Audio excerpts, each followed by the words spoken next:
Hi, this is Shabna Jain. நாங்கள் இன்றைக்கி கொமனாக எங்களோட வீடுகளில் நடக்கிற ஒரு பிரச்சனையை பற்றி தான் பேச போகிறோம். அதாவது குழந்தைகளோட முன்னுக்கு நாங்கள் தேவையில்லாத வார்த்தை பிரயோகங்களை பற்றி பேசிட்டு, அப்படி இல்லாட்டி அவங்களோட வயசுக்கு பொருத்தமில்லாத கதைகளை நாங்கள் கதைச்சிட்டு அந்த பிள்ளைகள் அதை ரிப்பீட் பண்ணும்போது நாங்கள் பிள்ளைகளை தான் ஏசுவோம். இது எங்களோட குடும்பங்களில் சர்வ சாதாரணமாக நடக்கக்கூடிய விஷயம்.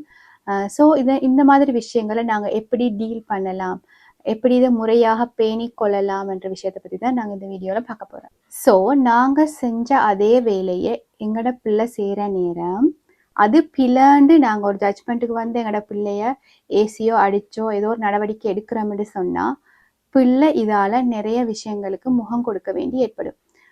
அப்படி பார்க்குற நேரம் அது என்னென்னு பார்ப்போம்.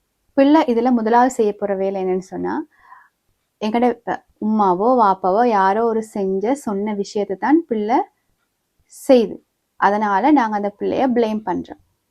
ஸோ பிள்ளை யோசிக்கும், ஏன் அது பிள்ளை உமா செஞ்சனால தான் நான் செஞ்சேன், அப்படி இல்லாட்டி என் வீட்டில் யாரோ ஒரு தேர்ட் பர்சன் செஞ்சனால தான் நான் செஞ்சேன்.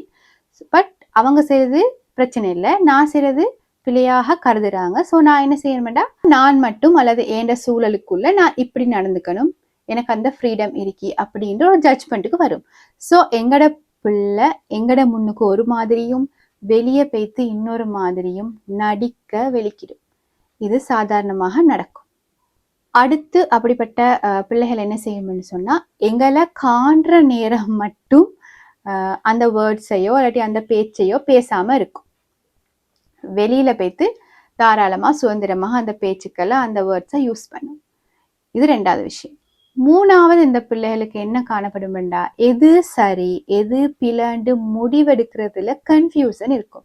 இந்த மூணு விஷயமும் இந்த மாதிரி இடர்படுற பிள்ளைகளுக்கு காணப்படும்.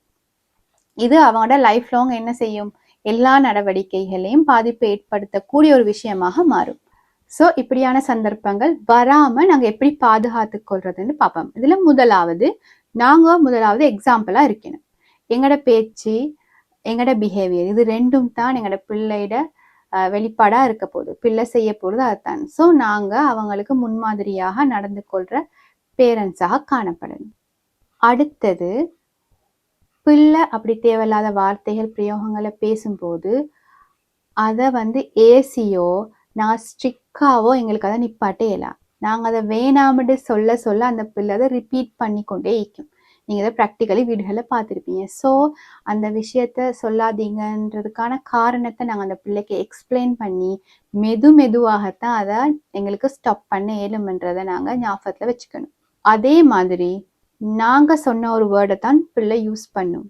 ஸோ அந்த நேரத்தில் வெக்கப்படாமல் எங்களோட பிள்ளைகள்கிட்ட நான் சொன்னது பிள்ளை, எனக்கு தெரியாமல் அந்த வேர்டு நாங்கள் இந்த வேர்டை பேசக்கூடாதுன்ற அந்த எக்ஸ்பிளனேஷனை கொடுத்து அந்த பிள்ளைகிட்ட சாரி கேட்குற பேரண்ட்ஸாக நாங்கள் இருக்கணும்.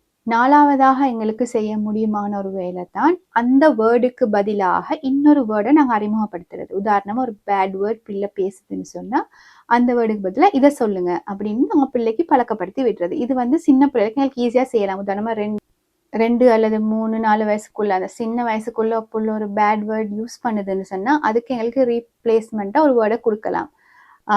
அது ப்ராக்டிக்கலி சாத்தியமான ஒரு விஷயம். ஸோ அப்படி எங்களுக்கு பிள்ளைக்கு அந்த தேவையில்லாத வார்த்தை பிரயோகத்தை இல்லாமலாக்க முயற்சிக்கலாம்.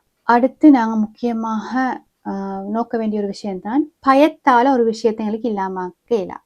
அடிச்சோ ஏசியோ அப்படி ஒரு விஷயத்தை நாங்கள் இல்லாமலாக்க முயற்சித்தோம்னு சொன்னால் பிள்ளை அந்த பயத்துக்காக மட்டும்தான் அது செய்யாமல் இருக்கும். அது கொஞ்சம் குறைய நேரம் வளர்த்து அந்த பயம் இல்லாத இடங்கள்ல அந்த பிள்ளை அந்த வேலையை செய்ய முற்படும். ஸோ இந்த பயத்தால் ஒரு விஷயத்தை பயம் காட்டி ஒரு விஷயத்தை இல்லாமலாக்க முடியாது என்ற விஷயத்த நாங்கள் மிகவும் முக்கியமாக கருத்தில் கொள்ளணும். இந்த ஒட்டுமொத்த விஷயத்துலையும் முக்கியமானது என்று நாங்கள் கருத வேண்டியது எங்களோட முன்மாதிரி தான். நாங்கள் என்ன செய்கிறோம் என்ன பேசுகிறோம்ன்றதான் பிள்ளை செய்ய போகுது. எங்களுக்கும் மிஸ்டேக்ஸ் வரும். அதை முறையான முறையில் நாங்கள் பிள்ளைக்கு விளங்கப்படுத்தி மன்னிப்பு கேட்டு அதை திருத்திக் கொள்ள முயற்சிக்கணும். இந்த வீடியோ பிரயோசனமாக இருந்திருக்கும் நம்புகிறேன். Thank you so much.